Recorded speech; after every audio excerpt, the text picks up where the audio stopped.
Hi everyone, in this video, I'll show you how to add a thank you message on your Streamlabs tip or donation page. Head over to streamlabs.com and go to your dashboard.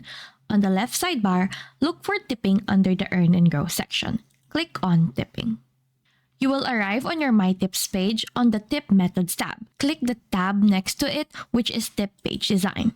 Under the Content section, scroll down a bit until you see Tip Memo. It will have a text box right next to it.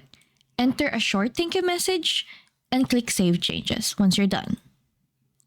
A pop-up on the top right of the screen will show to confirm that the settings have been saved. To see if the changes have been applied, scroll back up until you see the Your Tip page URL on the top right of the screen. Click the link and it should be copied to your clipboard. Open up a new tab, paste the URL and hit Enter. You should now see your donation thank you message on your Streamlabs donation or tip page.